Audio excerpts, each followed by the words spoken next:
कधीच नाही चुकणार तुमचे फेवरेट टीव्ही शोज झी5 सोबत, तेही एकदम फ्री।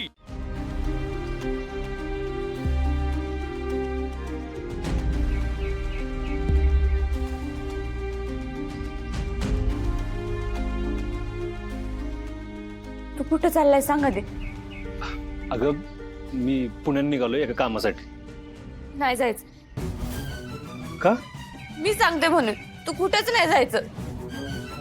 दादा मला खूप भीती वाटते। कसली भीती बाळा? तुला काहीतरी होईल दादा।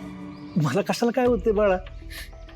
तुमचा दादा मस्त खमके आहे, माझ्या पाठीशी चार चार बहिणींचं प्रेम पण आहे।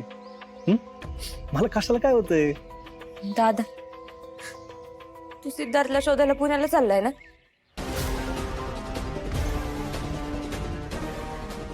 तुळजाला सांगून का नाही टाकत की तू सिद्धार्थला शोधत बसू नको, तो पळून गेलाय। अगं बागे, आपण हे असं ठामपणे कसं म्हणू शकतो? तो बिचारा कुठल्या संकटात अडकला असेल तर, त्याच्या बाबतीत काय घडलं असेल तर आपल्याला काय माहिती? मग ते तुळजा आणि सिद्धार्थ बघून घेतील। तू तुझा जीव नको धोक्यात घालूस। एवढं करून पण ती किती बोलते बघितलं ना? अगं मग बोलू दे की, बघ तिला दुसरं कोण आहे का इथं बोलायला? तिच्यात लय काय जळतंय, त्याचा निचरा कसा होणार भाग्य? आणि ती काय मला मी वाईट आहे म्हणून नाही बोलत आहे, माझ्यावर कसला आरोप नाही टाकत ती। तिचं दुःख लय मोठं आहे, त्याचा तिला त्रास होत असणार आहे आणि त्यामुळे ती अशी वागती। बाळा ही गोष्ट कायम लक्षात ठेव, माणूस जेव्हा रागात बोलतो ना तेव्हा त्याच्या मागचा राग नसतो बघायचा, त्या रागामागचं कारण शोधायचं असतं। एकदा कळलं ना आपल्याला, मग त्या माणसाचा राग पण येत नाही, उलट त्या माणसाची दया येते। तुळजाच्या बाबतीत जे काही घडलंय ना ते बघून मला लय वाईट वाटतं तिच्याबद्दल। पण या सगळ्याची शिक्षा तुला का? तिच्याकडे सगळं आहे, घरदार, आई वडील, भाऊ। आमच्याकडे तू एकच दादा। तुला काय झालं तर आम्ही नाही जगू शकत।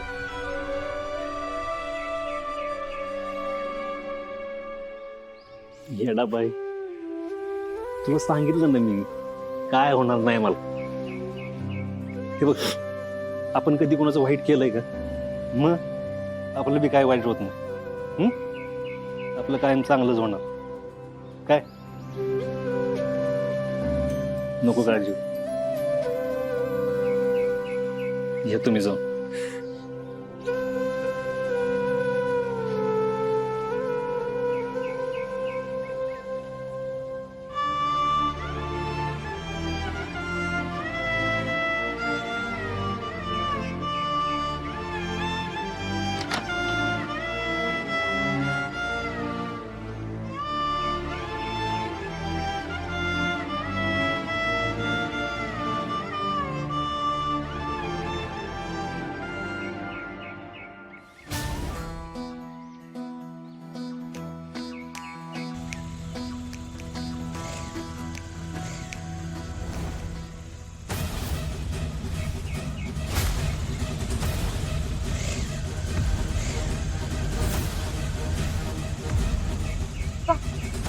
चला बसू।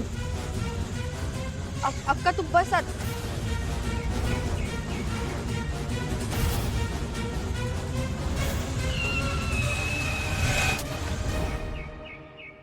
काय झालं? का भरली? काय खाणार आहे काय माहित होता?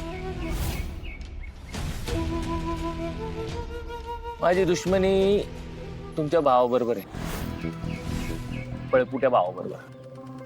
त्यामुळे तुम्हाला काय नाही करणार। तसे पुरी नाजूक असते, त्यांना जपायचं असतं, घाबरवायचं नसतं। तर बस गाडी, चल की घरी सोडतो तुला। तेजू अक्का चल। अय भावाला जाऊन सांगा, शत्रूचा राग म्हणजे विचारी नाग, त्याच्यावर डूक धरलंय मी चांगलं, सोडत नसतो त्याला मी आता। आग्या तू नको तिकडे लक्ष दे, आत बस नीट. हे सगळं काय ओढवून घेतले दादानं? दादा तुम्ही इयर मध्ये बोळा घाला बघू, आम्ही पर्सनल टाकतो. एअर मध्ये म्हणजे कानामध्ये ते आहे ना, ते घाला. वाचा तर बंद केली माझी. आता कान पण बंद करा. घाला ना.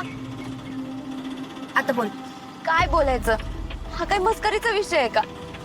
शत्रूच्या चेहऱ्यावर बघितलं ना किती राग होता. मला तर डॅडी आणि शत्रू कधीच आवडले नाही. सारखं दादाला कामं सांगतात, कमीपणा दाखवतात. तर दादाने तुझ्याशी आता हे असं लग्न केले, आता तर ते जास्तच चिडले. रागाच्या भरात काही करतील ते.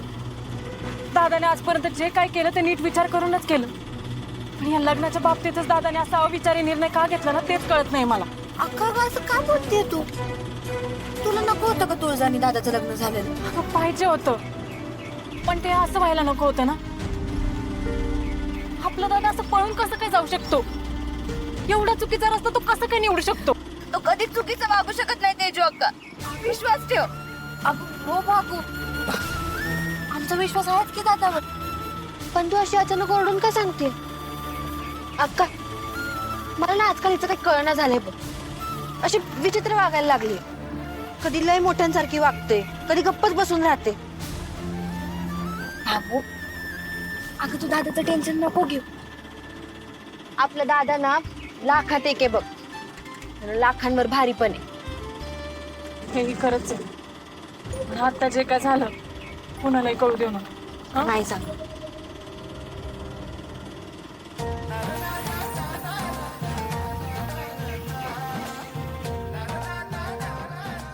ओ फायनान्स मिनिस्टर, तुझा मोठा भाऊ कुठे? अहो त्यो आजारी आहे म्हणून मी आलोया. हा का?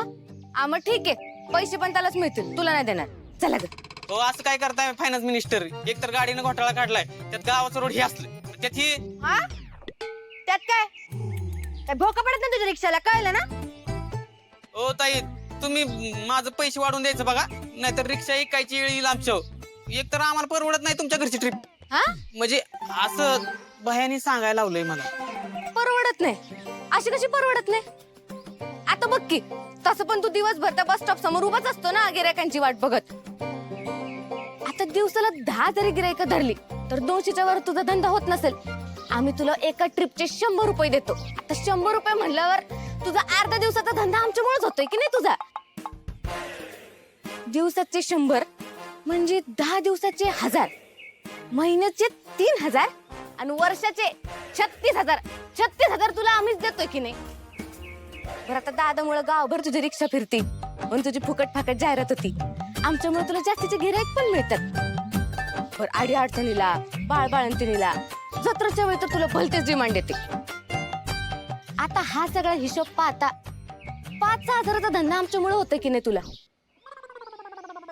महिन्याचे 5-6 हजार म्हणजे महिन्याचे 5,000 म्हणजे वर्षाचे किती होतात? 60 हजाराचा धंदा तुला आमच्यामुळे होतोय. 60,000 एवढं तर गावातला कुठलंच रिक्षावाला कमवत नसेल जेवढं तू आमच्यामुळे कमवतोय. तू एक काम कर, 1000 रुपयाचं कमिशन ना तूच आम्हाला दे. चल दे. हा काढ आमच्या 1000 रुपये. काढ लवकर.